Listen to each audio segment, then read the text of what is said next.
Cari kubur sana, kubur sini. Nabi bagi amaran tu, hal tu akan berlaku. Ada orang baca hadis ni, dia kata ni mesti hadis Wahabi. Dia kata hadis. Sebab itu di kalangan mereka tak berapa selesa dengan Sahih Bukhari, Sahih Muslim. Mereka kata, sebab itu yang dia kata mungkin rawi pun dah bohong juga.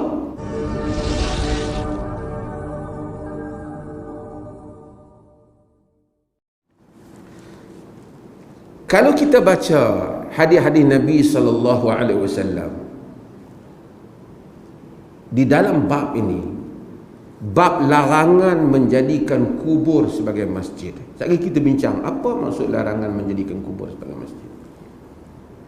Hadis-hadis Nabi SAW terlalu banyak. Antaranya ialah hadis Jundab bin Abdullah Al-Bajali. Dia menyatakan bahawasanya dia mendengar Nabi SAW qabla an yamuta bi khams, sebelum 5 hari sebelum wafat. Nabi sebut, antara yang Nabi sebut, Nabi kata, ala wa in man kana qablakum kanu yattakhiduna qubura anbiya'ihim wa salihihim masajid fala tattakhidul qubura masajid fa inni anhaakum an dhalik. Nabi kata, kamu kena tahu, jaga-jaga, sebelum daripada kamu ni dah ada orang yang mengambil kubur para anbiya dan orang soleh sebagai masjid, sebagai tempat duk main tumpu ibadat. Tolong tuan boleh tengoklah, pergi dalam internet, banyak yang tawaf, yang apa. Yang menariknya, Nabi kata, fala tattakhidul qubura masajid, jangan ambil kubur sebagai masjid. Fa inni anhaakum an dhalik, aku larang kamu jangan buat yang tu, kata Nabi SAW. Hadis Muslim.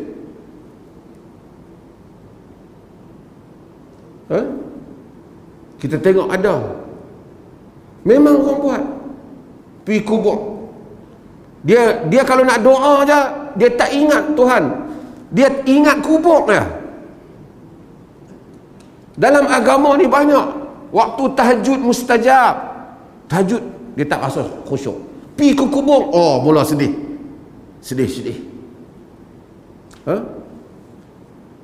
Cari kubur sana, kubur sini.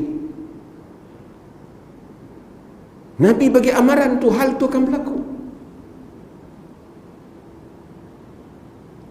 Ada orang baca hadis ni, dia kata ni mesti hadis Wahabi. Dia kata hadis Nabi tu, hadis Nabi. Sebab itu di kalangan mereka tak berapa selesa dengan Sahih Bukhari, Sahih Muslim. Mereka kata, sebab itu yang dia kata mungkin rawi pun dah bohong juga. Pasal apa? Pasal dia tak boleh buat hal-hal ni. Nabi bagi amaran. Al-Haris An-Najrani, dia kata, sami'tu Rasulullah sallallahu alaihi wasallam qabla an yamuta bi khamsin yaqul. Dia pun riwayat, dia kata, aku pun dengar Nabi sebelum mati 5 hari sebut hal ni. Nabi bukan kata kubur anbiya aja, anbiya wa salihihim, anbiya dan orang saleh. Ala wa in man kana qablakum, ala inna man kana qablakum kanu yattakhiduna qubur anbiya'ihim wa salihihim masajid. Ketahuilah orang yang sebelum daripada kamu,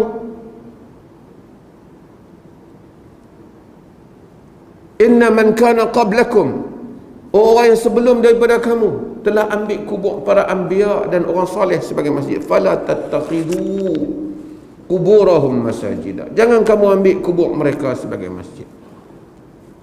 Usamah bin Zaid, ni bapa dia Zaid, kesayangan Nabi, ni anak dia, duk jaga Nabi. Dia kata, aku dengar Rasulullah fi maradhihi alladhi mata fihi, pada masa Nabi sakit yang mana Nabi wafat pada dia, Nabi kata, adkhilu alayya ashabi, bagi masuk mari sahabat-sahabat aku.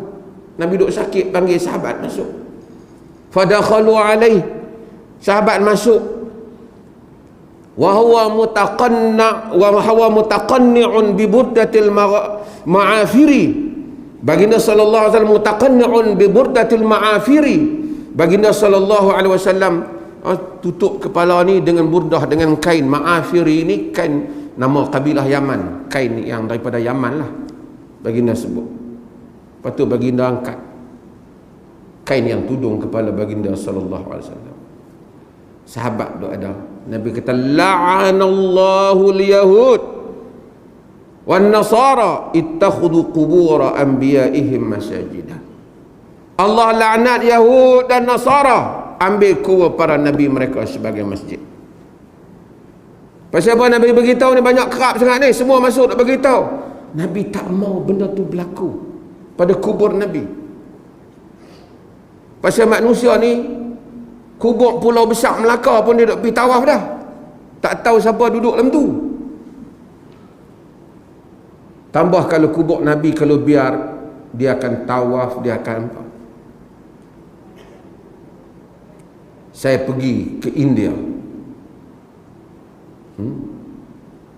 ada kubur tak berapa jauh daripada Nizamuddin tu, tempat yang dia orang duk pergi tu. Bukan di Nizamuddin tu, di dalam kawasan tu juga ada kubur. Salat di masjid, nak doa ke kubur.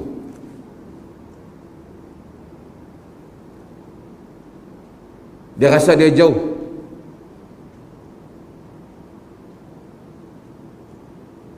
Kalau kita tanya, macam musyrikin kata, la na'buduhum illa liyuqarribuna ila Allahi zulfa. Kami tak sembah mereka kecuali untuk mendekatkan kami kepada Allah saja. Wa ma na'buduhum illa liyuqarribuna ila Allahi zulfa. Kami bukan sembah nak bagi dekat dengan Tuhan. Kita ni jauh, wali dekat.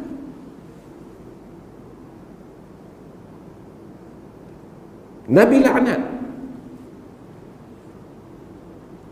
Sebahagian kata wali banyak bertasbih. Masa dia hidup ni dia sibuk. Bila dia mati dia tak makan tak minum dah. Lagi dia banyak masa free. Masa tu kita mau pergi jumpa dia. Kan? Soal tawasul dalam erti kata, ya Allah dengan berkat fulan terimalah doa, itu cerita lain. Ini cerita tawaf kubur ni, jadikan kubur sebagai tumpuan ibadah, ini cerita lain. Yang tu mungkin ada khilaf di kalangan ulama. Yang ni adalah pergi kubur. Dia kata wali sekarang ni masa mati lebih banyak ruang masa. Pasal wali ni berzikir dan kubur dia pun berdoa. Kalau macam tu, tuan-tuan, nak tanya, pokok bertasbih tak? Pokok bertasbih tak? Wa inna min syai'in illa yusabbihu bihamdi rabbih. Semuanya bertasbih memuji Tuhannya. Kita kan la tafqahuna tasbihum, kamu yang tak faham tasbih dia. Jadi bila kita jumpa pokok mintalah supaya doa saya mustajab. Hang semua pokok ni bertasbih. Jumpa kambing bertasbih sebelum kita sembelih makan dia. Kambing.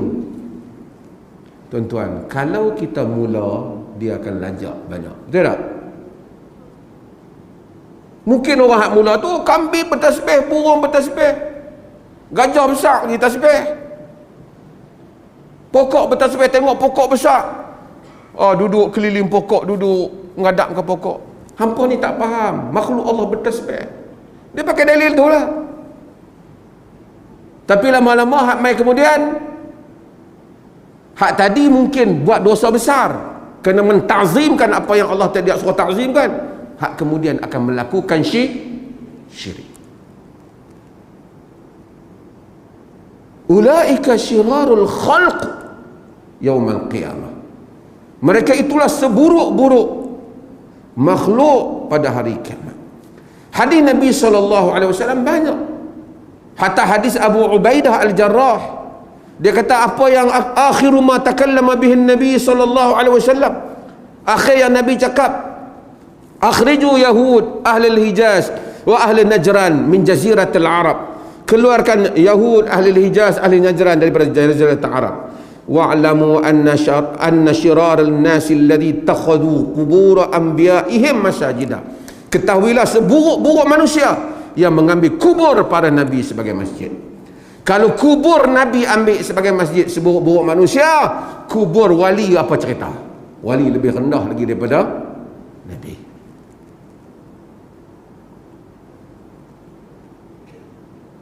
Yang menariknya, hak duk tawaf kubur tu kata kamilah ahli sunnah. Lagi kita jam, terang-terang menyanggahi sunnah, terang-terang menyanggahi sunnah Nabi SAW. Dan inilah banyak riwayat. Abdullah bin Mas'ud, dia kata dia dengar yang benda yang sama, artinya Nabi pesan benda ni kerap. Di dalam hadis yang diriwayatkan oleh Ibn Khuzaimah dalam sahihnya, Abdullah bin Mas'ud kata, Nabi kata, inna syiraran nas man tudrikuhul sa'atu wa hum ahya wa man yattakhidhu qubur masjida. Nabi kata seburuk-buruk manusia ni ialah orang yang mana kiamat datang dia masih hidup. Jaga hatu. Sebab tu kiamat datang kita jangan dah. Biar kita mati dulu. Ada geng duk seronok, duk tunggu, duk ramal, weh nak kiamat, nak kiamat. Konspirasi apa tahu dia duk tunggu kiamat. Dia ingat seronok kiamat. Nabi kata syirarun nas man tudrikuhu sa'atu wa hum ahya. Orang yang apabila kiamat mari dia masih hidup, buruk. Dan wa man yattakhidhu al-qubura masajida, orang yang mengambil kubur sebagai masjid.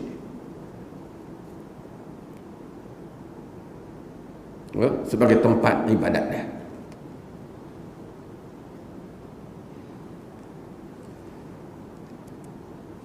Banyak hadis-hadis yang seperti ini. Para ulama membahaskan apa maksud ambil kubur sebagai masjid. Kalau satu orang tu sembah kubur,